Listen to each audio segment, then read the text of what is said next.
चलिए तो हम लोग एक कहानी सुनते हैं। सभी लोग तैयार?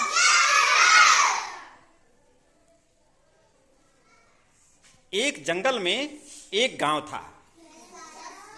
उस गांव में एक मंदिर था। क्या था? मंदिर था। उस मंदिर के एक पुजारी थे जिनका नाम था विष्णु। क्या नाम था? विष्णु नाम था। और उस मंदिर में वो पूजा पाठ करते थे और उससे जो कुछ भी मिलता था उसी से उनका घर चलता था। उनकी एक पत्नी थी जिनका नाम था लक्ष्मी। ठीक है, वो बहुत ही पतिव्रता स्त्री थी, अपने पति की हर बात को मानती थी, लेकिन गरीब थी। और इनके जो पति थे पंडित जी, इनको ये शौक था कि हर रोज ये किसी दो आदमी को अपने घर में भोजन कराते थे। क्या कराते थे? भोजन। कहते थे कि इससे हमको पुण्य मिलता है। लेकिन समस्या ये था कि इनके घर में इन दोनों लोगों के खाने भर का भी अनाज नहीं रहता था। लेकिन ये क्या करते थे? दूसरे लोगों को अपने घर में भोजन कराने के लिए रोज ले आते थे। इसके कारण से इनकी पत्नी को कई कई दिनों तक भूखा ही रह जाना पड़ता था। अब मान लीजिए दो ही लोगों के लिए भोजन है घर में और चार लोग भोजन करने आ जाएं तो क्या होगा? हाँ, सबका पेट नहीं भर पाएगा। तो इनकी पत्नी क्या करती थी कि अपने हिस्से का भोजन वो मेहमानों को करा देती थी। लेकिन रोज रोज ऐसे चलेगा? कितने दिन तक कोई भूखा रहेगा? रह पाएगा? नो ही। तो एक दिन इनकी पत्नी ने कहा पंडित जी की कि आज मैं इनसे बात करके ही रहूंगी। दूसरे दिन ये फिर मेहमान लेके आए। जब मेहमान लेके आए तो उन्होंने भोजन करा दिया, अपने हिस्से का भी भोजन उनको दे दिया। और जब पंडित जी सोने जा रहे थे तो ये जा करके उनसे कहीं सुनो जी, मैं आपसे कुछ बात करना चाहती हूं। तो पंडित जी कहे, कहो, क्या कहना चाह रही हो?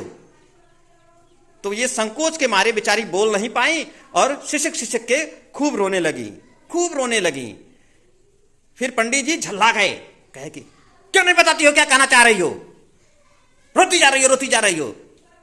तो ये कहीं कि सुनिए जी, आप रोज रोज किसी न किसी को भोजन कराने के लिए घर पर ले आते हैं और ये नहीं देखते हैं कि घर में खाने के लिए भोजन है कि नहीं है।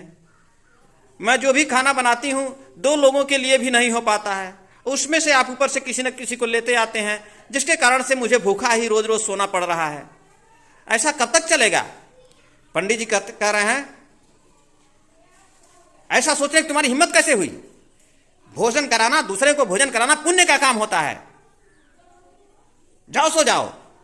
और पंडित जी अपने सो गए और वो बेचारी रात भर भूखे पेट रोती रही।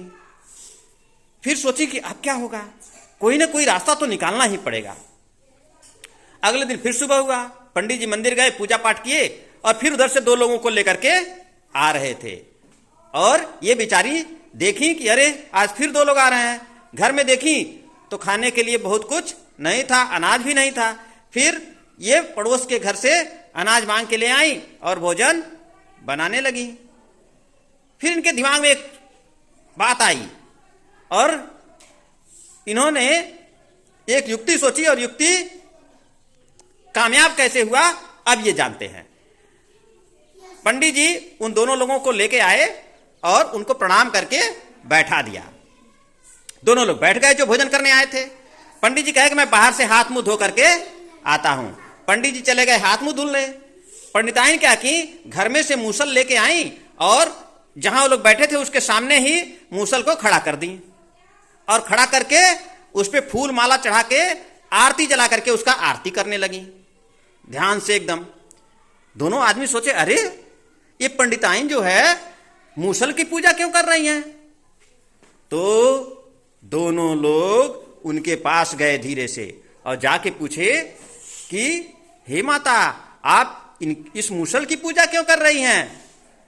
तो उन्होंने बड़े संकोच से कहा कि देखिए, अपने पति की बुराई तो नहीं करना चाहिए, लेकिन फिर भी ये मामला आप लोगों से जुड़ा है, बता देती हूं।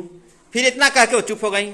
अब इन दोनों का क्या हुआ? इन दोनों का बीपी बढ़ने लगा कि क्या बात है, पेट में खलबली मच गई कि क्या बात है। तो सब कहने लगे बार बार, बताइए माता जी, बताइए क्या बात है। तो उन्होंने कहा कि मेरे पति रोज किसी न किसी को भोजन कराने के लिए ले आते हैं और भोजन कराने के बाद इसी मूसल से उनकी कुटाई करते हैं। क्या करते हैं? हाँ, और कहते हैं कि यही मेरा धर्म है, इसी से मुझे पुण्य मिलता है। अब तो दोनों जो खाने आए थे वो सकते में पड़ गए कि हमको खाना खाने के बाद क्या खाना पड़ेगा? मार खाना पड़ेगा। खाना खाने के बाद मार खाना पड़ेगा। उसके बाद जो दोनों धीरे से पिछले दरवाजे से खिसक लिए, बाहर निकल गए।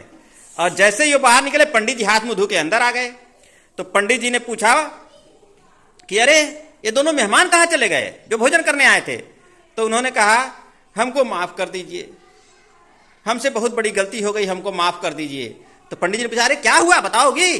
तो उन्होंने कहा कि ये जो दोनों लोग भोजन करने आए थे ये मूसल मांग रहे थे। हमने कहा कि एक ही मूसल है, मैं आपको नहीं दे सकती हूं। तो वो लोग चले गए नाराज होकर के। पंडित जी ने कहा बड़ी मूर्ख औरत हो तुम, बड़े मुश्किल से तो दो मेहमान आए थे भोजन करने के लिए, लाओ मूसल दो, मैं उनको दे आता हूं। उसके पंडित जी मूसल उठाए और बाहर निकल कर चिल्लाने लगे, ए रुको रुको रुको रुको रुको। अब वो दोनों मुड़ के देखे कि पंडित जी मूसल लेके आ रहे हैं। और जब जैसे ही देखे मूसल लेके पंडित जी को आने को, वो सब समझे कि अब मारने के लिए आ रहे हैं। क्या समझे होंगे वो? हम मारने के लिए आ रहे हैं। अब वो दोनों लगे भागने भागने भागने भागने भागने। और जब भागने लगे तो पंडित जी क्या करेंगे? क्या करेंगे? पीछे पीछे दौड़ने लगेंगे। पंडित जी भी मूसल लेके लगे दौड़ने लगे दौड़ने लगे दौड़ने, है ना। अब वो आगे आगे दोनों, अब पीछे से पंडित जी मूसल लेके सुनो सुनो सुनो सुनो। अब वो सब तेजी से भाग करके छुप गए, अपने अपने घर चले गए।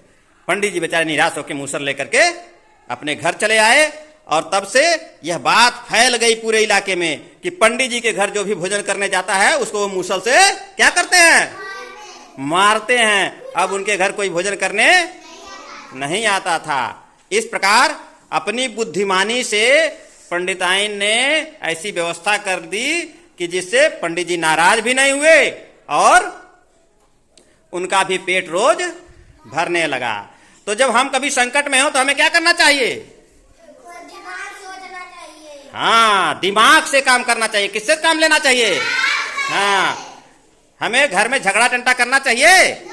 नहीं करना चाहिए। तो हमें कैसा बनना है? अच्छा बनना है। और अच्छा के साथ साथ क्या बनना है? बुद्धिमान बनना है। कैसा बनना है? और बुद्धिमान बनने के लिए हमें क्या करना है? क्या करना है? पढ़ाई करना है। तो चलिए पंडिताइन के लिए सभी लोग ताली बजा दीजिए एक बार। बहुत अच्छे, मजा आया। हाँ,